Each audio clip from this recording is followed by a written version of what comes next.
ನಮಸ್ಕಾರ. ಮುಖ್ಯಾಂಶಗಳು. ಬೆಳೆ ಹಾನಿಗೆ ಎನ್ಡಿಆರ್ಎಫ್ ಮಾರ್ಗಸೂಚಿ ಅನ್ವಯ ಪರಿಹಾರ, ಕುಡಿಯುವ ನೀರು, ವಿದ್ಯುತ್ ಸಮಸ್ಯೆ ಬಗೆಹರಿಸಲು ಅಧಿಕಾರಿಗಳಿಗೆ ಸೂಚನೆ, ಮುಖ್ಯಮಂತ್ರಿ ಬಿಎಸ್ ಯಡಿಯೂರಪ್ಪ. ಕೇಂದ್ರ ಸರ್ಕಾರಿ ನೌಕರರಿಗೆ ಬೋನಸ್, 3,737 ಕೋಟಿ ರೂಪಾಯಿ ಆರ್ಥಿಕ ವೆಚ್ಚ ಭರಿಸಲು ಸಚಿವ ಸಂಪುಟ ನಿರ್ಧಾರ, ಪ್ರಕಾಶ್ ಜಾವಡೇಕರ್. ಕೊರೋನಾ ಲಸಿಕೆ ಅಭಿವೃದ್ಧಿ ಪ್ರಗತಿಯಲ್ಲಿ, ಜನಸಾಮಾನ್ಯರಿಗೆ ಕೈಗೆಟುಕುವ ದರದಲ್ಲಿ ಔಷಧಿ ವಿತರಣೆಗೆ ಕ್ರಮ, ಡಾ ಹರ್ಷವರ್ಧನ್.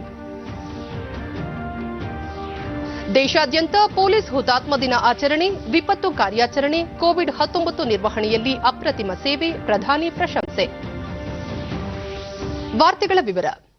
ಉತ್ತರ ಕರ್ನಾಟಕದ ಪ್ರವಾಹ ಬಾಧಿತ ಕಲಬುರಗಿ, ಯಾದಗಿರಿ, ರಾಯಚೂರು ಜಿಲ್ಲೆಗಳಲ್ಲಿ ಮುಖ್ಯಮಂತ್ರಿ ಬಿಎಸ್ ಯಡಿಯೂರಪ್ಪ ಅವರು ಇಂದು ವೈಮಾನಿಕ ಸಮೀಕ್ಷೆ ನಡೆಸಿ ಹಾನಿಯ ಪರಿಸ್ಥಿತಿಯನ್ನು ವೀಕ್ಷಿಸಿದರು. ಸಚಿವರಾದ ಬಸವರಾಜ ಬೊಮ್ಮಾಯಿ, ಪ್ರಭು ಚವ್ಹಾಣ್, ರಾಜ್ಯ ವಿಪತ್ತು ನಿರ್ವಹಣಾ ಪ್ರಾಧಿಕಾರದ ಆಯುಕ್ತ ಮನೋಜ್ ರಾಜನ್ ಸೇರಿದಂತೆ ಇನ್ನಿತರ ಅಧಿಕಾರಿಗಳು ಮುಖ್ಯಮಂತ್ರಿಗಳೊಂದಿಗಿದ್ದರು.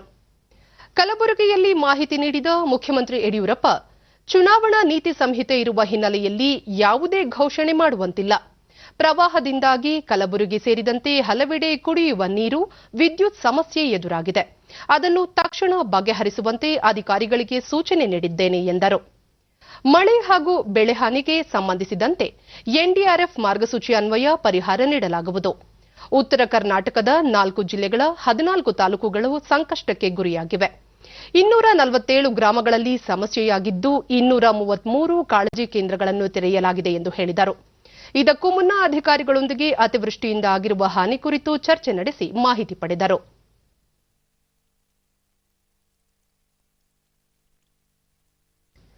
ಈ ವೇಳೆ ಬಳ್ಳಾರಿಯ ಜಿಂದಾಲ್ ವಿಮಾನ ನಿಲ್ದಾಣದಲ್ಲಿ ಸುದ್ದಿಗಾರರೊಂದಿಗೆ ಮುಖ್ಯಮಂತ್ರಿಗಳು, ಉತ್ತರ ಕರ್ನಾಟಕ ಭಾಗದಲ್ಲಿ ಹೆಚ್ಚು ಮಳೆಯಾಗಿ ಅಪಾರ ಪ್ರಮಾಣದಲ್ಲಿ ಹಾನಿಯುಂಟಾಗಿದೆ. ಈ ಬಗ್ಗೆ ವರದಿ ಪಡೆಯಲಾಗುವುದು. ಮನೆ ಕಳೆದುಕೊಂಡವರು, ಬೆಳೆ ಹಾನಿ ಬಗ್ಗೆ ಮಾಹಿತಿ ಸಂಗ್ರಹಿಸಲಾಗಿದ್ದು, ಪರಿಹಾರ ಮತ್ತು ರಕ್ಷಣಾ ಕಾರ್ಯಗಳಿಗಾಗಿ ರಾಜ್ಯ ಸರ್ಕಾರದಿಂದ ಜಿಲ್ಲಾಡಳಿತಗಳಿಗೆ ಹಣ ಬಿಡುಗಡೆ ಮಾಡಲಾಗಿದೆ ಎಂದು ತಿಳಿಸಿದರು. ರಾಜ್ಯದಲ್ಲಿ ಮಳೆಯಿಂದಾದ ಹಾನಿಯ ಕುರಿತು ಪ್ರಧಾನಿ ನರೇಂದ್ರ ಮೋದಿ ಅವರಿಗೆ ಮಾಹಿತಿ ನೀಡಲಾಗಿದೆ. ಎಲ್ಲಾ ರೀತಿಯ ನೆರವು ನೀಡುವುದಾಗಿ ಅವರು ಭರವಸೆ ನೀಡಿದ್ದಾರೆ. ರಾಜ್ಯದಿಂದ ವರದಿ ಕಳುಹಿಸಿದ ನಂತರ ಕೇಂದ್ರ ತಂಡ ರಾಜ್ಯಕ್ಕೆ ಭೇಟಿ ನೀಡಿ ವಸ್ತುಸ್ಥಿತಿಯ ಪರಾಮರ್ಶೆ ನಡೆಸಲಿದೆ ಎಂದು ಬಿಎಸ್ ಯಡಿಯೂರಪ್ಪ ತಿಳಿಸಿದರು. ಅಗತ್ಯ ಟ್ಯಾಂಕರ್ ನಾವು ಉಪಯೋಗಿಸಿಕೊಂಡು ಕುಡಿಯುವ ನೀರಿನ ವ್ಯವಸ್ಥೆ ಆಗಬೇಕು ಅನ್ನುವಂಥ ಮಾತನ್ನು ಹೇಳಿದ್ದೇನೆ. ವೈದ್ಯಕೀಯ ವ್ಯವಸ್ಥೆ ಮತ್ತು ಸರಿಯಾದ ರೀತಿ ಅವರಿಗೆ ಯಾವುದೇ ರೀತಿಯ ತೊಂದರೆ ಬೀಳದಂತೆ ನೋಡಿಕೊಳ್ಬೇಕು ಅನ್ನೋ ಸೂಚನೆಯನ್ನು ಕೊಟ್ಟಿದ್ದೇನೆ. ಹವಾಮಾನ ಇಲಾಖೆಯ ಮುನ್ಸೂಚನೆಯಂತೆ ರಾಜ್ಯದ ಕೆಲವು ಭಾಗಗಳಲ್ಲಿ ಇಂದು ಮತ್ತು ನಾಳೆ ಸಹ ಮಳೆಯಾಗುವ ಸಾಧ್ಯತೆ ಇದೆ. ಬೀದರ್, ತುಮಕೂರು, ಚಿಕ್ಕಬಳ್ಳಾಪುರ, ಕೋಲಾರ, ಬೆಂಗಳೂರು ನಗರ ಮತ್ತು ಗ್ರಾಮಾಂತರ, ಚಿಕ್ಕಮಗಳೂರು, ಮಂಡ್ಯ, ಕೊಡಗು, ರಾಮನಗರ ಹಾಗೂ ಮೈಸೂರು ಭಾಗಗಳಲ್ಲಿ ಇಂದು ಹೆಚ್ಚು ಮಳೆಯಾಗುವ ನಿರೀಕ್ಷೆ ಇದ್ದು, ಮುನ್ನೆಚ್ಚರಿಕೆ ವಹಿಸುವಂತೆ ಜಿಲ್ಲಾಡಳಿತಗಳಿಗೆ ಸೂಚಿಸಲಾಗಿದೆ. ಹಲವು ಜಿಲ್ಲೆಗಳಲ್ಲಿ ಯೆಲ್ಲೋ ಅಲರ್ಟ್ ಸಹ ಘೋಷಿಸಲಾಗಿದೆ.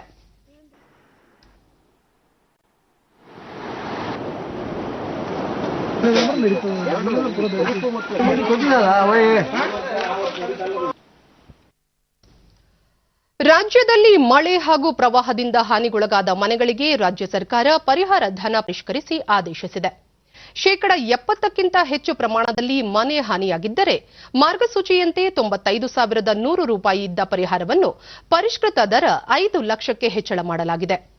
25% 75% ಭಾಗಶಃ ಮನೆ ಹಾನಿಯಾಗಿದ್ದರೆ 95,100 ರೂಪಾಯಿಯಿಂದ ಪರಿಷ್ಕೃತ ದರ 5 ಲಕ್ಷ ರೂಪಾಯಿ, ಮನೆ ದುರಸ್ತಿಗೆ 95,000 ರೂಪಾಯಿಯಿಂದ 3 ಲಕ್ಷ ರೂಪಾಯಿಗೆ, 15% 25% ಅಲ್ಪ ಸ್ವಲ್ಪ ಹಾನಿಯಾಗಿದ್ದರೆ 5,200 ರೂಪಾಯಿಯಿಂದ 50,000 ರೂಪಾಯಿಗೆ ಹೆಚ್ಚಳ ಮಾಡಿ ಸರ್ಕಾರ ಆದೇಶ ಹೊರಡಿಸಿದೆ.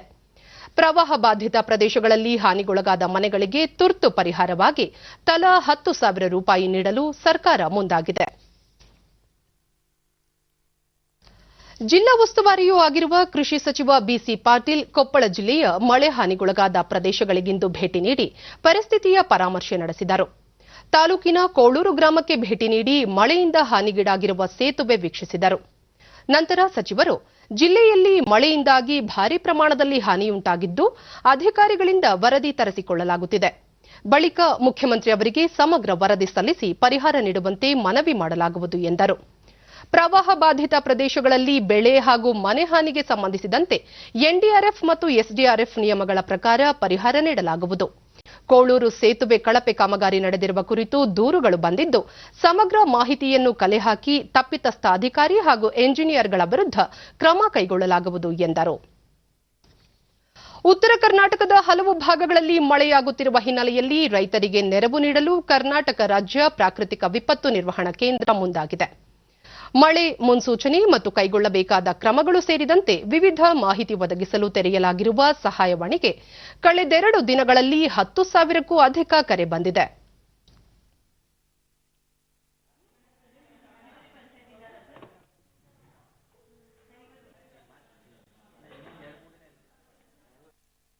ಡಿಡಿ ನ್ಯೂಸ್ನೊಂದಿಗೆ ರಾಜ್ಯ ಪ್ರಾಕೃತಿಕ ವಿಪತ್ತು ನಿರ್ವಹಣಾ ಕೇಂದ್ರದ ವೈಜ್ಞಾನಿಕ ನಿರ್ವಹಣಾಧಿಕಾರಿ ಡಾ ಸಿಎನ್ ಪ್ರಭು, ಕಳೆದ 2 ವರ್ಷಗಳ ಹಿಂದೆ ರೈತ ಮಿತ್ರ ಯೋಜನೆಯನ್ನು ಜಾರಿಗೆ ತರಲಾಗಿತ್ತು.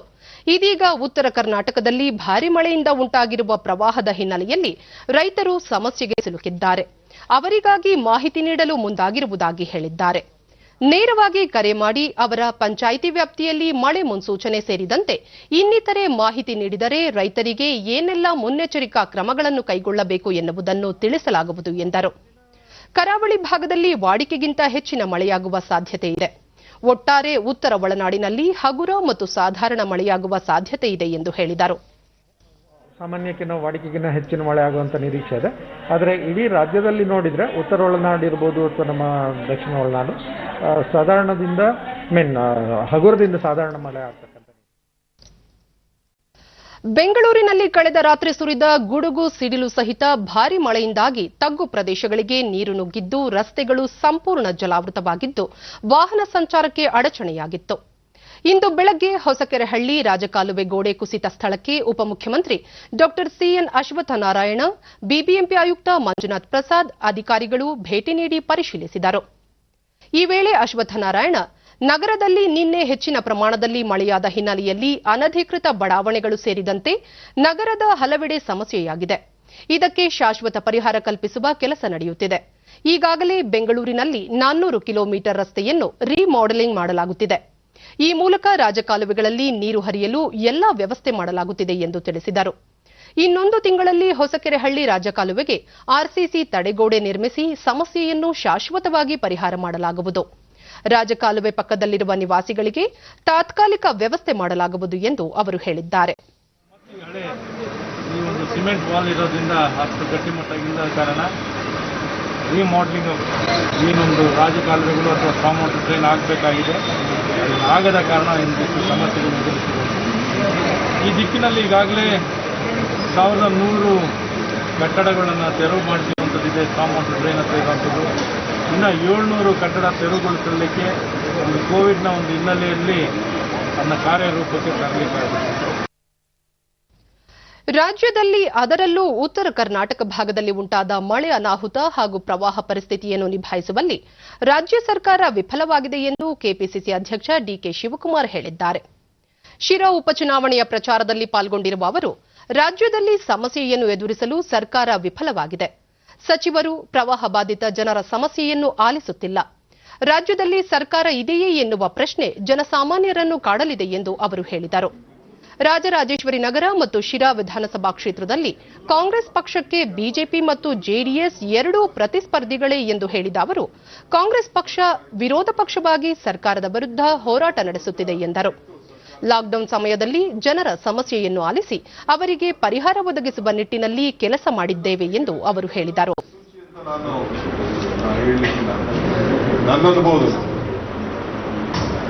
ಸಂದೇಶ ಕೊಡಬೇಕು, ಆಳದ ಪಕ್ಷ ಮಾಡ್ತಾ ಇರೋದು ಸರಿ ಇಲ್ಲ ಅನ್ನೋದು ಒಂದು ಸಂದೇಶ ಕೊಡಬೇಕು. ರೈತರು ವಿರೋಧಿ ನೀತಿಗಳು ಅನ್ನೋದನ್ನ ಮತದಾರ ಮನದಟ್ಟು ಮಾಡ್ಕೊಳ್ಬೇಕಾದ್ರೆ ಕೂಡ ನಿಮ್ಮ ಕೇಂದ್ರ ಸರ್ಕಾರದ 30,67,000 ನಾನ್ ಗೆಜೆಟೆಡ್ ನೌಕರರಿಗೆ ಬೋನಸ್ ನೀಡಲು ಕೇಂದ್ರ ಸರ್ಕಾರ ಮಹತ್ವದ ನಿರ್ಧಾರ ಕೈಗೊಂಡಿದೆ.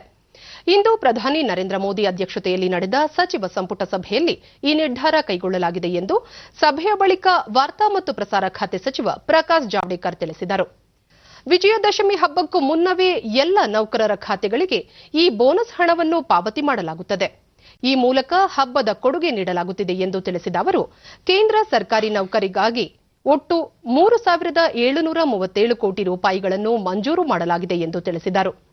ಇದೇ ವೇಳೆ ಜಮ್ಮು ಮತ್ತು ಕಾಶ್ಮೀರ ಪಂಚಾಯತ್ ರಾಜ್ ಕಾಯ್ದೆ 1989ಕ್ಕೆ ಅನುಮೋದನೆ ನೀಡುವ ನಿರ್ಧಾರ ಕೈಗೊಂಡಿದೆ. ಇದರ ಪ್ರಕಾರ ಇನ್ನು ಮುಂದೆ ರಾಜ್ಯದಲ್ಲಿ 3 ಹಂತದ ಪಂಚಾಯತ್ ರಾಜ್ ವ್ಯವಸ್ಥೆ ಜಾರಿಗೆ ಬರಲಿದೆ ಎಂದು ಅವರು ತಿಳಿಸಿದರು. ಈ ಹಿನ್ನೆಲೆಯಲ್ಲಿ ಜಮ್ಮು ಮತ್ತು ಕಾಶ್ಮೀರದ ಜನತೆ ತಮ್ಮ ಸ್ಥಳೀಯ ಪ್ರತಿನಿಧಿಯನ್ನು ಆಯ್ಕೆ ಮಾಡಿಕೊಳ್ಳಬಹುದು ಮತ್ತು ಅವರ ಮೂಲಕ ಸ್ಥಳೀಯ ಮಟ್ಟದ ಅಭಿವೃದ್ಧಿ ಯೋಜನೆಗಳನ್ನು ಕೈಗೊಳ್ಳಬಹುದಾಗಿದೆ ಎಂದು ಜಾವಡೇಕರ್ ಅಭಿಪ್ರಾಯಪಟ್ಟರು. जो कर्मचारी नॉन गैजेटेड है, ऐसे 17 लाख कर्मचारियों को 2,791 करोड़ इतना बोनस मिलेगा और केंद्र सरकार के जो सरकार में काम करने वाले, ये तो कमर्शियल एस्टेब्लिशमेंट हो गए, जो सरकार में काम करते हैं ऐसे 13 लाख कर्मचारियों को नॉन प्रोडक्टिविटी लिंक्ड बोनस मिलेगा और उन्हें भी 906 करोड़ रुपए 906 करोड़ रुपीस बोनस के उपलक्ष्य में मिलेंगे. उस निर्णय पर मुहर लगी और अब जिला विकास परिषद के सीधे चुनाव होकर जनप्रतिनिधियों के हाथ में सत्ता आएगी. जिला पंचायत कहो, जिला विकास परिषद कहो, वहां ग्राम पंचायत को हल्का पंचायत कहते हैं, तो ग्राम पंचायत, ब्लॉक पंचायत और अब जिला पंचायत, ऐसी पूरी त्रिस्तरीय रचना जो पंचायत राज के कानून में निहित है वो अब कश्मीर में भी लागू होगी. और जम्मू कश्मीर में अपने जिले के विकास की योजना बनाना, डिस्ट्रिक्ट प्लानिंग करना, उस पर अमल करना, उसके लिए आर्थिक सत्ता भी उनको मिलेगी. अभी चुनाव की प्रक्रिया जल्दी शुरू होगी और लोग चुनाव से अपने प्रतिनिधि चुनेंगे. ಜನಸಾಮಾನ್ಯರ ಕೈಗೆಟುಕುವ ದರದಲ್ಲಿ ಕೋವಿಡ್-19 ಲಸಿಕೆಯನ್ನು ಅಭಿವೃದ್ಧಿಪಡಿಸುತ್ತಿರುವ ಜತೆಯಲ್ಲೇ ಅದನ್ನು ಸಮರ್ಪಕವಾಗಿ ತಲುಪಿಸುವ ವ್ಯವಸ್ಥೆಗೆ ಪೂರ್ವ ಸಿದ್ಧತೆಗಳನ್ನು ಮಾಡಿಕೊಳ್ಳಲಾಗುತ್ತಿದೆ ಎಂದು ಕೇಂದ್ರ ಆರೋಗ್ಯ ಸಚಿವ ಡಾ ಹರ್ಷವರ್ಧನ್ ತಿಳಿಸಿದ್ದಾರೆ. ಇಂದು ವಿಶ್ವ ಬ್ಯಾಂಕ್ನ ವಾರ್ಷಿಕ ಸಭೆಯನ್ನು ಉದ್ದೇಶಿಸಿ ಮಾತನಾಡಿದ ಅವರು, ಸರ್ಕಾರಿ ಸ್ವಾಮ್ಯದ ಸಂಶೋಧನಾ ಸಂಸ್ಥೆಗಳ ಜತೆಯಲ್ಲೇ ಖಾಸಗಿ ಸಂಸ್ಥೆಗಳು ಸಹ ಲಸಿಕೆಗಳನ್ನು ಅಭಿವೃದ್ಧಿಪಡಿಸುವಲ್ಲಿ ಮಗ್ನವಾಗಿವೆ ಎಂದು ತಿಳಿಸಿದರು. ಅಭಿವೃದ್ಧಿಪಡಿಸಲಾಗುವ ಲಸಿಕೆಯನ್ನು ಅಗತ್ಯವಿರುವ ಪ್ರತಿಯೊಬ್ಬ ನಾಗರಿಕರಿಗೂ ತಲುಪಿಸುವ ಸಂಕಲ್ಪವನ್ನು ಸರ್ಕಾರ ಮಾಡಿದ್ದು, ಇದರ ಸಮರ್ಪಕ ವಿತರಣೆಗೆ ಅಗತ್ಯ ತಂತ್ರಜ್ಞಾನಗಳನ್ನು ಬಳಸಿಕೊಳ್ಳಲಾಗುತ್ತಿದೆ ಎಂದರು. N95 masks, oxygen ventilators and diagnostic test kits were developed at jet pace to ensure self-sufficiency. Medical infrastructure saw an exponential growth. COVID-19 ನಂತರ ಉಂಟಾಗಿರುವ ಆರ್ಥಿಕ ಸಾಮಾಜಿಕ ಸಂಕಷ್ಟಗಳಿಂದ ಜನತೆಯನ್ನು ಪಾರು ಮಾಡಿ ಅವರಿಗೆ ನೆರವಾಗುವ ನಿಟ್ಟಿನಲ್ಲಿ ಕೇಂದ್ರ ಸರ್ಕಾರ $272 ಬಿಲಿಯನ್ ಆತ್ಮನಿರ್ಭರ್ ಭಾರತ್ ನಿರ್ಮಾಣದ ಪ್ಯಾಕೇಜ್ ಅನ್ನು ಜಾರಿಗೆ ತಂದಿದೆ. ಈ ಮೂಲಕ ದೇಶವನ್ನು ಸ್ವಾವಲಂಬಿಯನ್ನಾಗಿ ಮಾಡಲಾಗುತ್ತಿದೆ ಎಂದು ಹೇಳಿದರು. ಕೋವಿಡ್-19ಕ್ಕೆ ಸಂಬಂಧಿಸಿದಂತೆ ತೆಗೆದುಕೊಳ್ಳಬೇಕಾದ ಮುಂಜಾಗ್ರತಾ ಕ್ರಮಗಳು, ಸೋಂಕು ಪೀಡಿತರನ್ನು ಪತ್ತೆ ಮಾಡುವುದು, ಅವರನ್ನು ಆಸ್ಪತ್ರೆಗೆ ಕರೆದೊಯ್ದು ಚಿಕಿತ್ಸೆ ನೀಡುವುದು ಸೇರಿದಂತೆ ಇನ್ನಿತರೆ ಕ್ರಮಗಳ ಬಗ್ಗೆ ಮಾಹಿತಿ ನೀಡಲು ದೂರಸಂಪರ್ಕ ವ್ಯವಸ್ಥೆಯನ್ನು ಆಮೂಲಾಗ್ರವಾಗಿ ಬಳಸಿಕೊಳ್ಳಲಾಗಿದೆ. ಇದರ ಮೂಲಕ 1.1 ಬಿಲಿಯನ್ ಚಂದಾದಾರರಿಗೆ ಮಾಹಿತಿಗಳನ್ನು ನೀಡಲಾಗಿದೆ ಎಂದು ಅವರು ಅಂಕಿಅಂಶಗಳನ್ನು ನೀಡಿದರು. ಕೋವಿಡ್-19ರಿಂದ ಜನತೆಯನ್ನು ರಕ್ಷಿಸುವ ನಿಟ್ಟಿನಲ್ಲಿ 16 ದಶಲಕ್ಷ ವಾರಿಯರ್ಗಳಿಗೆ ಐಗಾಟ್ ಎಂಬ ಆನ್ಲೈನ್ ವೇದಿಕೆಯಡಿ ಸೂಕ್ತ ತರಬೇತಿ ನೀಡಲಾಗಿದೆ. ಅದೇ ರೀತಿ ಕೋವಿಡ್-19 ಸೋಂಕು ಇಲ್ಲದ ಇತರೆ ರೋಗಗಳಿಂದ ಬಳಲುತ್ತಿರುವವರ ಚಿಕಿತ್ಸೆಗಾಗಿ ಟೆಲಿ ಕನ್ಸಲ್ಟೇಷನ್ ವ್ಯವಸ್ಥೆಯನ್ನು ಜಾರಿಗೊಳಿಸಲಾಗಿದೆ ಎಂದು ವಿವರಿಸಿದರು. Through caller tune messages in multiple languages. We used web technology to train a 16 million strong army of COVID warriors using integrated online training platform called IGOT. For non-COVID-19 healthcare services, we initiated a web-based teleconsultation service. Further, telemedicine was used, which helped in triaging and service delivery of essential ambulatory care. ಶಿಕ್ಷಕರು ಮತ್ತು ಉಪನ್ಯಾಸಕರ ವರ್ಗಾವಣೆ ಪ್ರಕ್ರಿಯೆಯನ್ನು ವಾರದೊಳಗೆ ವೇಳಾಪಟ್ಟಿ ಪ್ರಕಟಿಸಿ ವರ್ಗಾವಣೆ ಪ್ರಕ್ರಿಯೆ ಆರಂಭಿಸುವಂತೆ ಮುಖ್ಯಮಂತ್ರಿ ಬಿಎಸ್ ಯಡಿಯೂರಪ್ಪ ಅವರು ಪ್ರಾಥಮಿಕ ಮತ್ತು ಪ್ರೌಢಶಿಕ್ಷಣ ಇಲಾಖೆಗೆ ಸೂಚನೆ ನೀಡಿದ್ದಾರೆ. ರಾಜ್ಯ ಪ್ರಾಥಮಿಕ ಪ್ರೌಢಶಾಲೆ ಪದವಿ ಪೂರ್ವ ಕಾಲೇಜುಗಳ ಶಿಕ್ಷಕರು ಉಪನ್ಯಾಸಕರಿಗೆ ವರ್ಗಾವಣೆ ಸೌಲಭ್ಯವಿಲ್ಲದೆ ಆತಂಕಕ್ಕೆ ಒಳಗಾಗಿದ್ದಾರೆ. ಅವರ ಆತಂಕವನ್ನು ದೂರ ಮಾಡಲು ಕೂಡಲೇ ಕ್ರಮ ಕೈಗೊಳ್ಳುವಂತೆ ಶಿಕ್ಷಣ ಇಲಾಖೆಯ ಪ್ರಧಾನ ಕಾರ್ಯದರ್ಶಿಗೆ ಸೂಚನೆ ನೀಡಿದ್ದಾರೆ. ವರ್ಗಾವಣೆ ಮಾರ್ಗಸೂಚಿ ಹೊರಡಿಸಿ 5 ತಿಂಗಳು ಕಳೆದಿದ್ದರೂ ವರ್ಗಾವಣೆ ವೇಳಾಪಟ್ಟಿ ಹೊರಡಿಸಿಲ್ಲ. ಬೇರೆ ಬೇರೆ ಇಲಾಖೆಗಳಲ್ಲಿ ವರ್ಗಾವಣೆ ಪ್ರಕ್ರಿಯೆಗಳು ಕಾಲಕಾಲಕ್ಕೆ ನಡೆಯುತ್ತಿವೆ. ಆದರೆ ಶಿಕ್ಷಣ ಇಲಾಖೆಯಲ್ಲಿ ವರ್ಗಾವಣೆ ಪ್ರಕ್ರಿಯೆ ಆಗದಿರುವ ಬಗ್ಗೆ ಅನೇಕ ಮನವಿಗಳು ಬಂದಿವೆ. ಈ ಹಿನ್ನೆಲೆಯಲ್ಲಿ ಕೂಡಲೇ ವರ್ಗಾವಣೆ ಪ್ರಕ್ರಿಯೆಗೆ ಮುಂದಾಗಬೇಕು ಎಂದು ತಿಳಿಸಿದ್ದಾರೆ. ರಾಜ್ಯ ಸರ್ಕಾರಿ ನೌಕರರ ಸಂಘ ಈ ಸಂಬಂಧ ವರ್ಗಾವಣೆ ಪ್ರಕ್ರಿಯೆ ಆರಂಭಿಸುವಂತೆ ಮನವಿ ಸಲ್ಲಿಸಿದೆ. ಈ ಹಿನ್ನೆಲೆಯಲ್ಲಿ ವರ್ಗಾವಣೆ ಪ್ರಕ್ರಿಯೆಯನ್ನು ಕೂಡಲೇ ಆರಂಭಿಸುವ ಕುರಿತು ವಾರದೊಳಗೆ ವೇಳಾಪಟ್ಟಿ ಪ್ರಕಟಿಸಬೇಕು ಎಂದು ಸೂಚಿಸಿದ್ದಾರೆ. ರಾಜ್ಯದಲ್ಲಿ ನಡೆಯುತ್ತಿರುವ ಉಪಚುನಾವಣೆ ಸೇರಿದಂತೆ ವಿಧಾನ ಪರಿಷತ್ ಚುನಾವಣೆಗಳನ್ನು ಕಾಂಗ್ರೆಸ್ ಪಕ್ಷ ಗಂಭೀರವಾಗಿ ಪರಿಗಣಿಸಿದೆ ಎಂದು ವಿಧಾನಸಭೆಯ ವಿರೋಧ ಪಕ್ಷದ ನಾಯಕ ಸಿದ್ದರಾಮಯ್ಯ ಹುಬ್ಬಳ್ಳಿಯಲ್ಲಿಂದು ಹೇಳಿದ್ದಾರೆ. ರಾಜ್ಯದಲ್ಲಿ ತಲಾ 2 ಶಿಕ್ಷಕರ ಹಾಗೂ ಪದವೀಧರರ ಕ್ಷೇತ್ರದ ವಿಧಾನ ಪರಿಷತ್ ಚುನಾವಣೆ ರಾಜ್ಯದಲ್ಲಿ ನಡೆಯುತ್ತಿದ್ದು 1 ವರ್ಷ ಮುಂಚೆಯೇ ಅಭ್ಯರ್ಥಿಯನ್ನು ಪಕ್ಷ ಪ್ರಕಟಿಸಿದೆ ಎಂದರು. ಕಾಂಗ್ರೆಸ್ ಪಕ್ಷ ರಾಜ್ಯದಲ್ಲಿ ಅಧಿಕಾರದಲ್ಲಿದ್ದ ಅವಧಿಯಲ್ಲಿ ಶಿಕ್ಷಕರು ಉಪನ್ಯಾಸಕರ ನೇಮಕಕ್ಕೆ ಆದ್ಯತೆ ನೀಡಲಾಗಿದ್ದು ಅತಿಥಿ ಉಪನ್ಯಾಸಕರ ವೇತನವನ್ನು 30% ಹೆಚ್ಚಳ ಮಾಡಿದ್ದಾಗಿ ಅವರು ಹೇಳಿದರು. ರಾಜ್ಯದಲ್ಲಿ ಅದರಲ್ಲೂ ಉತ್ತರ ಕರ್ನಾಟಕ ಭಾಗದಲ್ಲಿ ಮಳೆ ಅನಾಹುತ ಹಾಗೂ ಪ್ರವಾಹದಿಂದಾಗಿ ಅಪಾರ ಪ್ರಮಾಣದ ಆಸ್ತಿ ಪಾಸ್ತಿ ನಷ್ಟವಾಗಿದೆ. ಆದರೂ ಸರ್ಕಾರ ಸಂತ್ರಸ್ತರ ಕಡೆ ಗಮನ ಹರಿಸುತ್ತಿಲ್ಲ ಎಂದು ಹೇಳಿದರು. ಇದೇ ತಿಂಗಳ 25, 26, 27ರಂದು ಬೆಳಗಾವಿ, ವಿಜಯಪುರ, ರಾಯಚೂರು, ಕಲಬುರಗಿ ಸೇರಿದಂತೆ ಪ್ರವಾಹ ಬಾಧಿತ ಪ್ರದೇಶಗಳಿಗೆ ಭೇಟಿ ನೀಡಿ ಅಲ್ಲಿನ ಪರಿಸ್ಥಿತಿಯನ್ನು ಅವಲೋಕಿಸಲಾಗುವುದು ಎಂದು ಅವರು ತಿಳಿಸಿದ್ದಾರೆ. ಅದರಲ್ಲಿ ಪಶ್ಚಿಮ ಪದವೀಧರರ ಕ್ಷೇತ್ರನೂ ಕೂಡ ಒಂದು. ಈ ಚುನಾವಣೆಯಲ್ಲಿ ಎಲ್ಲ ನೋಂದಾಯಿತ ಪದವೀಧರರು ಯಾವುದೇ ಸಬ್ಜೆಕ್ಟ್ ಇರಲಿ, ಎಲ್ಲ ಪದವೀಧರರು ಕೂಡ ಮತದಾರರಾಗಿರ್ತಾರೆ. ಸೊ ಈ ಚುನಾವಣೆಯಲ್ಲಿ ಹೊಸ ಒಳ್ಳೆಯ ತೀರ್ಮಾನ ಮಾಡ್ತಾರೆ ಅಂತಕ್ಕಂಥ ನಂಬಿಕೆ ನನಗೆ ವಿಶ್ವಾಸ ಇದೆ. ಇಂದು ಪೊಲೀಸ್ ಹುತಾತ್ಮ ದಿನ. ರಾಷ್ಟ್ರ ರಕ್ಷಣೆಯಲ್ಲಿ ಪ್ರಾಣವನ್ನೇ ಮುಡಿಪಾಗಿಟ್ಟ ಪೊಲೀಸರ ಸೇವೆಯನ್ನು ಇಂದು ಸ್ಮರಿಸಲಾಗುತ್ತದೆ. 1969ರ ಈ ದಿನ ಭಾರತ ಚೈನಾ ಗಡಿಯಲ್ಲಿ ರಕ್ಷಣಾ ಕಾರ್ಯದಲ್ಲಿ ತೊಡಗಿದ್ದಾಗ ಶತ್ರು ಪಡೆಯನ್ನು ಎದುರಿಸುವ ವೇಳೆ ಕೇಂದ್ರೀಯ ಮೀಸಲು ಪೊಲೀಸ್ ಪಡೆ ಸಿಆರ್ಪಿಎಫ್ನ 10 ಯೋಧರು ಹುತಾತ್ಮರಾಗಿದ್ದರು. ಅವರ ಗೌರವಾರ್ಥ ಈ ದಿನ ಪೊಲೀಸ್ ಸಿಬ್ಬಂದಿಯ ಶೌರ್ಯ, ಸಾಹಸ, ಬಲಿದಾನವನ್ನು ಸ್ಮರಿಸಲಾಗುತ್ತಿದೆ. ದೆಹಲಿಯಲ್ಲಿಂದು ನಡೆದ ಕಾರ್ಯಕ್ರಮದಲ್ಲಿ ಗೃಹ ಸಚಿವ ಅಮಿತ್ ಶಾ ಸೇರಿದಂತೆ ಅನೇಕ ಗಣ್ಯರು ರಾಷ್ಟ್ರೀಯ ಪೊಲೀಸ್ ಸ್ಮಾರಕಕ್ಕೆ ಗೌರವ ನಮನ ಸಲ್ಲಿಸಿದರು.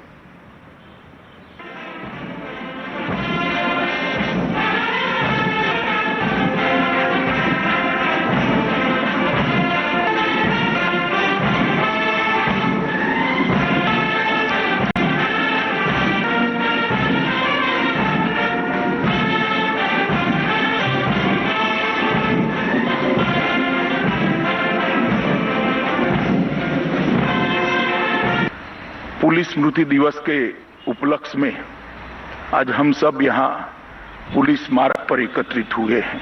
देश की सुरक्षा. ನಂತರ ಅಮಿತ್ ಶಾ ಸ್ವಾತಂತ್ರ್ಯದಿಂದ ಹಿಡಿದು ಇಂದಿನವರೆಗೆ ದೇಶದ ಸುರಕ್ಷತೆ, ಅಖಂಡತೆ, ಸಾರ್ವಭೌಮತ್ವ ರಕ್ಷಣೆಗೆ ಅತ್ಯುನ್ನತ ಸೇವೆ ಸಲ್ಲಿಸಿ ಹುತಾತ್ಮರಾದ ಪೊಲೀಸ್ ಸಿಬ್ಬಂದಿಗೆ ದೇಶದ ಪರವಾಗಿ ಗೌರವ ನಮನ ಸಲ್ಲಿಸುತ್ತೇನೆ. ಈ ವೀರ ಯೋಧರ ಸಾಹಸ, ಶೌರ್ಯವನ್ನು ಎಂದೂ ಮರೆಯಲಾಗದು. ಅವರ ಕುಟುಂಬ ವರ್ಗಕ್ಕೂ ನನ್ನ ಪ್ರಣಾಮಗಳು ಎಂದು ಹೇಳಿದರು. ಪೊಲೀಸ್ ಸ್ಮಾರಕ ದೇಶದ ಹೆಮ್ಮೆಯಾಗಿದೆ. ಪೊಲೀಸರ ಸಮರ್ಪಣಾ ಮನೋಭಾವದಿಂದಲೇ ಇಡೀ ದೇಶ ನೆಮ್ಮದಿಯಿಂದ ನಿದ್ರಿಸುತ್ತಿದೆ. ಅವರದ್ದು ರಜೆ ಇಲ್ಲದ ಸೇವೆಯಾಗಿದ್ದು ಹಬ್ಬ ಹರಿದಿನಗಳಲ್ಲಿ ಕುಟುಂಬದ ಜೊತೆ ಸಂಭ್ರಮಿಸಲಾಗದೆ ಸದಾ ದೇಶದ ರಕ್ಷಣೆಯಲ್ಲಿ ತಮ್ಮ ಜೀವನವನ್ನು ಮುಡಿಪಾಗಿಡುವ ಅವರ ಸೇವೆ ಸ್ಮರಣೀಯ ಎಂದು ಅಮಿತ್ ಶಾ ಹೇಳಿದರು. ಈಗಿನ ಕೊರೋನಾ ಸಂಕಷ್ಟದಲ್ಲಿ ಪ್ರಧಾನಿ ನರೇಂದ್ರ ಮೋದಿ ಅವರು ಲಾಕ್ಡೌನ್ ಘೋಷಿಸಿದ ಸಂದರ್ಭದಲ್ಲೂ ಪೊಲೀಸರು ತಮ್ಮ ಪ್ರಾಣವನ್ನು ಲೆಕ್ಕಿಸದೆ ದೇಶದ ನಾಗರಿಕರ ಸೇವೆಯಲ್ಲಿ ತೊಡಗಿಕೊಂಡಿದ್ದಾರೆ. ಅವರ ಸೇವೆಯನ್ನು ಸುವರ್ಣಾಕ್ಷರಗಳಲ್ಲಿ ಬರೆದಿಡುವಂತಾಗಿದೆ ಎಂದರು. ಭಯೋತ್ಪಾದನೆ, ಸೈಬರ್ ಕ್ರೈಂ, ಮಹಿಳೆಯರ ಮೇಲಿನ ದೌರ್ಜನ್ಯ ತಡೆಗೆ ಪೊಲೀಸ್ ಪಡೆಗಳನ್ನು ಹೆಚ್ಚು ಸಶಕ್ತಗೊಳಿಸಬೇಕಾಗಿದೆ. ಪೊಲೀಸರು ಆಧುನೀಕರಣಗೊಂಡು ತಂತ್ರಜ್ಞಾನ ಅಳವಡಿಸಿಕೊಳ್ಳುವ ಅಗತ್ಯವಿದೆ.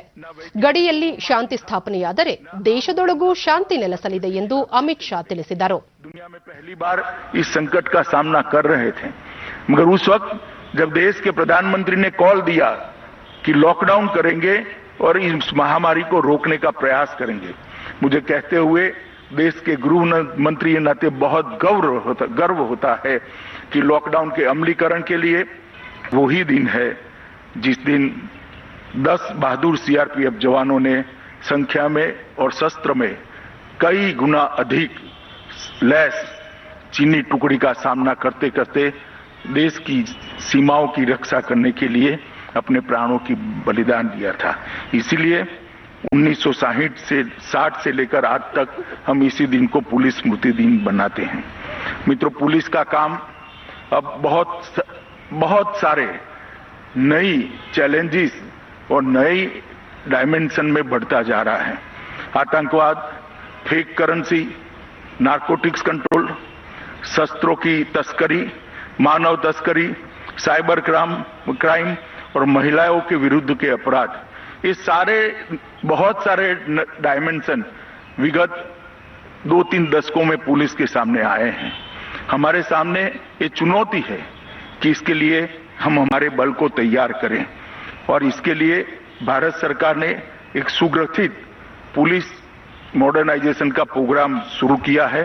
मुझे आशा है कि आने वाले दिनों में मोदी जी के नेतृत्व में हर चुनौती को हम पहुंचने के लिए अपने आप को तैयार करेंगे.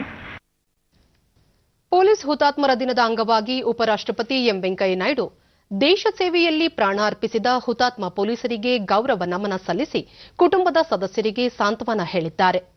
ಕರ್ತವ್ಯ ನಿರ್ವಹಿಸುವ ವೇಳೆ ಬಲಿದಾನವಾದ ಪೊಲೀಸ್ ಸಿಬ್ಬಂದಿ ಸೇವೆ ಸ್ಮರಣೀಯ. ರಾಷ್ಟ್ರ ರಕ್ಷಣೆಯಲ್ಲಿನ ಅವರ ತ್ಯಾಗ, ಬಲಿದಾನ ಹಾಗೂ ಬದ್ಧತೆಗೆ ಇಡೀ ದೇಶ ಹೆಮ್ಮೆ ಪಡುತ್ತದೆ ಎಂದು ಅವರು ಟ್ವೀಟ್ ಮಾಡಿದ್ದಾರೆ. ಪ್ರಧಾನಿ ನರೇಂದ್ರ ಮೋದಿ ರಾಷ್ಟ್ರ ರಕ್ಷಣೆಯಲ್ಲಿ ಪ್ರಾಣವನ್ನೇ ಅರ್ಪಿಸಿದ ಸಿಬ್ಬಂದಿಗೆ ಗೌರವ ನಮನ ಸಲ್ಲಿಸಿದ್ದಾರೆ. ಪೊಲೀಸ್ ಸಿಬ್ಬಂದಿ ಹಿಂಜರಿಕೆಯಿಲ್ಲದೆ ಸದಾ ತಮ್ಮ ಸೇವೆಯನ್ನು ಸಲ್ಲಿಸುತ್ತಿದ್ದು, ಕಾನೂನು ಮತ್ತು ಸುವ್ಯವಸ್ಥೆ ಕಾಪಾಡುವುದರೊಂದಿಗೆ ಅಪರಾಧ ಪರಿಹಾರ, ವಿಪತ್ತು ನಿರ್ವಹಣೆ ಹಾಗೂ ಕೋವಿಡ್-19 ವಿರುದ್ಧ ಹೋರಾಟದಲ್ಲಿ ಅಪ್ರತಿಮ ಸೇವೆ ನೀಡಿದ್ದಾರೆ ಎಂದು ಟ್ವೀಟ್ನಲ್ಲಿ ತಿಳಿಸಿದ್ದಾರೆ. ಬೆಂಗಳೂರಿನ ಮೈಸೂರು ರಸ್ತೆಯಲ್ಲಿರುವ ನಗರ ಸಶಸ್ತ್ರ ಮೀಸಲು ಪಡೆ ಕೇಂದ್ರದಲ್ಲೂ ಪೊಲೀಸ್ ಹುತಾತ್ಮ ದಿನ ಆಚರಿಸಲಾಯಿತು. ಮುಖ್ಯಮಂತ್ರಿ ಬಿಎಸ್ ಯಡಿಯೂರಪ್ಪ ಪೊಲೀಸ್ ಹುತಾತ್ಮರ ಸ್ಮಾರಕಕ್ಕೆ ಪುಷ್ಪಗುಚ್ಛವಿರಿಸಿ ಗೌರವ ನಮನ ಸಲ್ಲಿಸಿದರು.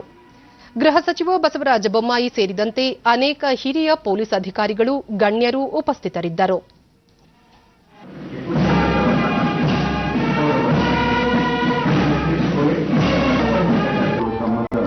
ಬಳಿಕ ಮುಖ್ಯಮಂತ್ರಿ ಸರ್ಕಾರದ ನೀತಿ ನಿಯಮಗಳ ಅನುಷ್ಠಾನದಲ್ಲಿ ಪೊಲೀಸರ ಪಾತ್ರ ಅತ್ಯಂತ ಪ್ರಮುಖವಾಗಿದೆ. ದೇಶದ ರಕ್ಷಣೆಯಲ್ಲಿ ಇವರ ಕೊಡುಗೆ ಮಹತ್ವದ್ದಾಗಿದೆ. ಕಳೆದ 1 ವರ್ಷದಲ್ಲಿ ಭಾರತದಲ್ಲಿ 264 ಪೊಲೀಸ್ ಅಧಿಕಾರಿಗಳು, ಸಿಬ್ಬಂದಿ ಕರ್ತವ್ಯದಲ್ಲಿದ್ದಾಗಲೇ ಹುತಾತ್ಮರಾಗಿದ್ದು, ಈ ಪೈಕಿ ರಾಜ್ಯದ 17 ಮಂದಿ ಪ್ರಾಣ ಅರ್ಪಿಸಿದ್ದಾರೆ ಎಂದು ಹೇಳಿದರು. ಕೋವಿಡ್-19 ಸಾಂಕ್ರಾಮಿಕವನ್ನು ಹತೋಟಿಗೆ ತರುವಲ್ಲಿ ಪೊಲೀಸರು ಜೀವದ ಹಂಗು ತೊರೆದು ಸಾರ್ವಜನಿಕರ ರಕ್ಷಣೆಯಲ್ಲಿ ಪೊಲೀಸರು ಶ್ರಮವಹಿಸಿದ್ದು, ಹಲವರು ಪ್ರಾಣಾರ್ಪಣೆ ಮಾಡಿದ್ದಾರೆ. ರಾಜ್ಯದ ಜನತೆ ಪರವಾಗಿ ಅವರೆಲ್ಲರಿಗೂ ನಮನ ಸಲ್ಲಿಸುತ್ತೇನೆ. ಕೋವಿಡ್ ನಿಯಂತ್ರಣಕ್ಕಾಗಿ ಸರ್ಕಾರ ರೂಪಿಸಿರುವ ನೀತಿ ನಿಯಮಗಳ ಅನುಷ್ಠಾನದಲ್ಲೂ ಪೊಲೀಸ್ ಇಲಾಖೆ ಪ್ರಮುಖ ಪಾತ್ರ ವಹಿಸಿದೆ ಎಂದು ತಿಳಿಸಿದರು. ಸರ್ಕಾರದ್ದು ಈ ಜವಾಬ್ದಾರಿಯನ್ನು ಪ್ರಾಮಾಣಿಕವಾಗಿ ನಿಭಾಯಿಸ್ತಾ ಇದ್ದೇವೆ. ಪೊಲೀಸ್ ಸಿಬ್ಬಂದಿಗಳಿಗೆ ಆರೋಗ್ಯ ಭಾಗ್ಯ ಯೋಜನೆ, ನಿವೃತ್ತ ಅಧಿಕಾರಿ ಸಿಬ್ಬಂದಿಗಳಿಗೆ ಆರೋಗ್ಯ ಯೋಜನೆ, ಕಡಿಮೆ ದರದಲ್ಲಿ ದಿನನಿತ್ಯ ಅಗತ್ಯ ಸಾಮಗ್ರಿಗಳನ್ನು ಒದಗಿಸುವ 46 ನಗರಗಳಲ್ಲಿ ಪೊಲೀಸ್ ಕ್ಯಾಂಟೀನ್ ಮುಂತಾದ ಕಲ್ಯಾಣ ಕಾರ್ಯಕ್ರಮ ಸರ್ಕಾರ ಕೈಗೊಂಡಿದೆ. ಪೊಲೀಸ್ ಸಿಬ್ಬಂದಿಗಳಿಗೆ ಪೊಲೀಸ್ ಗೃಹ 2020 ಯೋಜನೆಯಡಿ ಒಟ್ಟು 11,000 ವಸತಿಗಳನ್ನು ನಿರ್ಮಿಸಬೇಕಾಗಿದ್ದು, ಈಗಾಗಲೇ 9,486 ವಸತಿಗಳು ನಿರ್ಮಿಸಲಾಗಿದೆ. ಈ ವರ್ಷದಲ್ಲಿ ಎಲ್ಲ ವಸತಿಗಳ ನಿರ್ಮಾಣ ಪೂರ್ಣಗೊಳ್ಳಲಿದೆ. ಇಂದು ಪೊಲೀಸ್ ಹುತಾತ್ಮ ದಿನ. ಪೊಲೀಸರ ಕರ್ತವ್ಯ ನಿಷ್ಠೆಯಿಂದ ಸಮಾಜದಲ್ಲಿ ಪ್ರತಿಯೊಬ್ಬರೂ ಶಾಂತಿಯುತವಾಗಿ ಮತ್ತು ನೆಮ್ಮದಿಯಾಗಿ ಬದುಕಲು ಸಾಧ್ಯವಾಗಿದೆ. ದೇಶಕ್ಕಾಗಿ ಹಗಲಿರುಳು ದುಡಿಯುತ್ತಾ ಬಲಿದಾನಗೈದ ಪೊಲೀಸರ ಸೇವೆಯನ್ನು ಈ ದಿನ ಸ್ಮರಿಸಲಾಗುತ್ತಿದೆ. ಸಾಂಸ್ಕೃತಿಕ ನಗರಿ ಮೈಸೂರಿನಲ್ಲಿ ಪೊಲೀಸ್ ಹುತಾತ್ಮ ದಿನ ಆಚರಿಸಲಾಯಿತು. ಪೊಲೀಸರ ಸ್ಮಾರಕಕ್ಕೆ ಏರ್ ಕಮಾಂಡರ್ ಸರವಣನ್ ಪುಷ್ಪ ನಮನ ಸಲ್ಲಿಸಿದರು. ಪೊಲೀಸ್ ಆಯುಕ್ತ ಡಾ ಚಂದ್ರಗುಪ್ತ, ಪೊಲೀಸ್ ವರಿಷ್ಠಾಧಿಕಾರಿ ರಿಷ್ಯಂತ್ ಸೇರಿದಂತೆ ಹಲವು ಪೊಲೀಸ್ ಅಧಿಕಾರಿಗಳು ಉಪಸ್ಥಿತರಿದ್ದರು.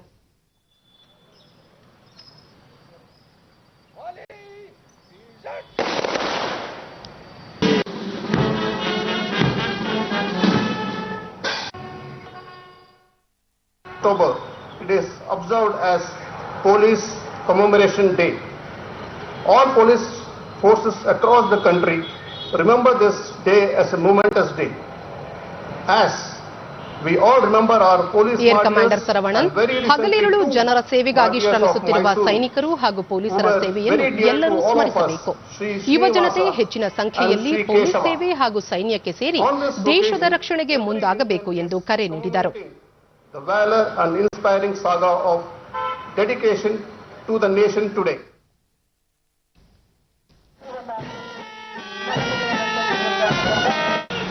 ಕೊಪ್ಪಳದ ಜಿಲ್ಲಾ ಪೊಲೀಸ್ ಕಚೇರಿ ಆವರಣದಲ್ಲಿಯೂ ಪೊಲೀಸ್ ಹುತಾತ್ಮ ದಿನ ಆಚರಿಸಲಾಯಿತು. ಜಿಲ್ಲಾಧಿಕಾರಿ ವಿಕಾಸ್ ಕಿಶೋರ್ ಸುರಳ್ಕರ್, ಪೊಲೀಸ್ ವರಿಷ್ಠಾಧಿಕಾರಿ ಟಿ ಶ್ರೀಧರ್ ಹುತಾತ್ಮ ಪೊಲೀಸರ ಸ್ಮಾರಕಕ್ಕೆ ನಮನ ಸಲ್ಲಿಸಿದರು.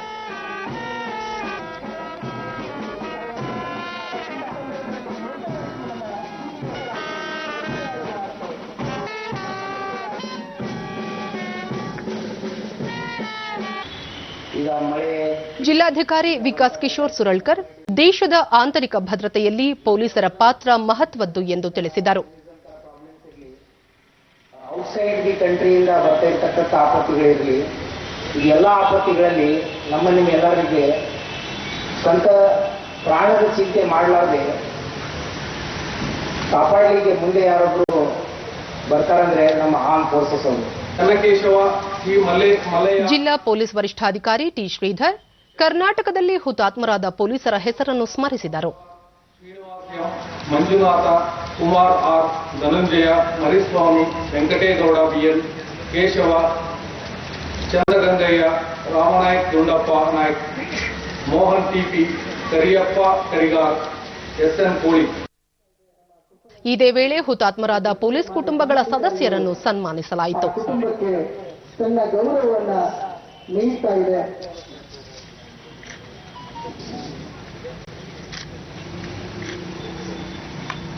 ಸಂದರ್ಭದಲ್ಲಿ ಹಲವಾರು ಘಟನೆಗಳು ಜರುಗುತ್ತೆ. ಇನ್ನು ಹವಾವರ್ತಮಾನ. ರಾಜ್ಯದ ಒಳನಾಡಿನಲ್ಲಿ ನೈಋತ್ಯ ಮುಂಗಾರು ತೀವ್ರ, ಒಳನಾಡಿನ ಬಹುತೇಕ ಕಡೆ, ಕರಾವಳಿಯ ಅಲ್ಲಲ್ಲಿ ಮಳೆಯಾಗಿದೆ.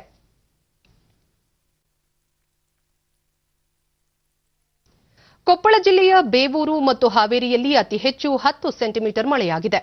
ಉಳಿದಂತೆ ಧಾರವಾಡ, ದಾವಣಗೆರೆ 9, ಎಲೆಕ್ಟ್ರಾನಿಕ್ ಸಿಟಿ 8, ಶಿರಹಟ್ಟಿ, ಕುಕನೂರು, ಹೆಸರಘಟ್ಟ, ಹೊಸಕೋಟೆ, ಬೆಂಗಳೂರು ನಗರ 7 ಸೆಂಟಿಮೀಟರ್ ಮಳೆಯಾಗಿದೆ. ಸಂತೆಬೆನ್ನೂರು, ಚಿತ್ರದುರ್ಗ, ನೆಲಮಂಗಲ, ಮಾಗಡಿ, ಶ್ರೀರಾಂಪುರ, ಕಂಪ್ಲಿ 6, ಸುಬ್ರಹ್ಮಣ್ಯ, ಮಹಾಲಿಂಗಪುರ, ಯಲಬುರ್ಗಾ, ತಾವರಗೆರೆ, ಸವಣೂರು, ಸೋಮಪುರ, ಪಾವಗಡ, ಬೇಲೂರು, ರಾಮನಗರ, ದೊಡ್ಡಬಳ್ಳಾಪುರ, ತುರುವೇಕೆರೆ, ಜಗಳೂರು, ರಾಮಗಿರಿ 5, ಪೆಣಂಬೂರು, ಸಿಂಧನೂರು, ಕಾರಟಗಿ, ಬೆಳಗಾವಿ, ರಾಯಭಾಗ, ಮುಂಡರಗಿ, ಕುಡಚಿ, ಚಳ್ಳಕೆರೆ, ಕುಣಿಗಲ್, ದಾವಣಗೆರೆಯಲ್ಲಿ 4 ಸೆಂಟಿಮೀಟರ್ ಮಳೆಯಾಗಿದೆ.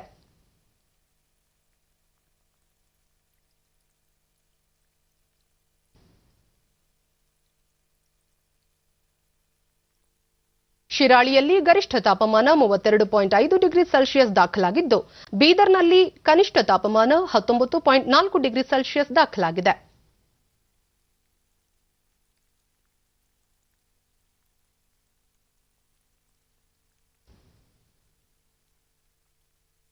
ಮುನ್ಸೂಚನೆಯಂತೆ ಮುಂದಿನ 24 ಗಂಟೆಗಳಲ್ಲಿ ರಾಜ್ಯಾದ್ಯಂತ ಗುಡುಗು ಸಹಿತ ಮಳೆ ಸಾಧ್ಯತೆ. ಬೆಂಗಳೂರಿನಲ್ಲಿ ಸಾಮಾನ್ಯವಾಗಿ ಮೋಡ ಕವಿದ ವಾತಾವರಣ, ಮಳೆ ಸಾಧ್ಯತೆ. ಗರಿಷ್ಠ ತಾಪಮಾನ 27 ಹಾಗೂ ಕನಿಷ್ಠ 20 ಡಿಗ್ರಿ ಸೆಲ್ಸಿಯಸ್ ದಾಖಲು ಸಂಭವ. ಕೊನೆಯಲ್ಲಿ ಮತ್ತೊಮ್ಮೆ ಮುಖ್ಯಾಂಶಗಳು. ಬೆಳೆ ಹಾನಿಗೆ ಎನ್ಡಿಆರ್ಎಫ್ ಮಾರ್ಗಸೂಚಿ ಅನ್ವಯ ಪರಿಹಾರ, ಕುಡಿಯುವ ನೀರು, ವಿದ್ಯುತ್ ಸಮಸ್ಯೆ ಬಗೆಹರಿಸಲು ಅಧಿಕಾರಿಗಳಿಗೆ ಸೂಚನೆ, ಮುಖ್ಯಮಂತ್ರಿ ಬಿಎಸ್ ಯಡಿಯೂರಪ್ಪ. ಕೇಂದ್ರ ಸರ್ಕಾರಿ ನೌಕರರಿಗೆ ಬೋನಸ್, 3,737 ಕೋಟಿ ರೂಪಾಯಿ ಆರ್ಥಿಕ ವೆಚ್ಚ ಭರಿಸಲು ಸಚಿವ ಸಂಪುಟ ನಿರ್ಧಾರ, ಪ್ರಕಾಶ್ ಜಾವಡೇಕರ್. ಕೊರೋನಾ ಲಸಿಕೆ ಅಭಿವೃದ್ಧಿ ಪ್ರಗತಿಯಲ್ಲಿ, ಜನಸಾಮಾನ್ಯರಿಗೆ ಕೈಗೆಟುಕುವ ದರದಲ್ಲಿ ಔಷಧಿ ವಿತರಣೆಗೆ ಕ್ರಮ, ಡಾ ಹರ್ಷವರ್ಧನ್. ಹಾಗೂ ದೇಶಾದ್ಯಂತ ಪೊಲೀಸ್ ಹುತಾತ್ಮ ದಿನ ಆಚರಣೆ, ವಿಪತ್ತು ಕಾರ್ಯಾಚರಣೆ, ಕೋವಿಡ್-19 ನಿರ್ವಹಣೆಯಲ್ಲಿ ಅಪ್ರತಿಮ ಸೇವೆ, ಪ್ರಧಾನಿ ಪ್ರಶಂಸೆ. ವೀಕ್ಷಕರೇ, ತಪ್ಪದೆ ಮಾಸ್ಕ್ ಧರಿಸಿ. ನೀವು ಸುರಕ್ಷಿತವಾಗಿರುವುದರೊಂದಿಗೆ ನಿಮ್ಮವರನ್ನು ಸುರಕ್ಷಿತವಾಗಿರಿಸಿ. ಸರಿಯಾದ ಕ್ರಮದಲ್ಲಿ ಮುಖಗವಸು ತಪ್ಪದೆ ಧರಿಸಿ. ನಮ್ಮ ಮುಂದಿನ ವಾರ್ತಾ ಪ್ರಸಾರ ರಾತ್ರಿ 9 ಗಂಟೆಗೆ ಡಿಡಿ ಚಂದನದಲ್ಲಿ. ನಮಸ್ಕಾರ.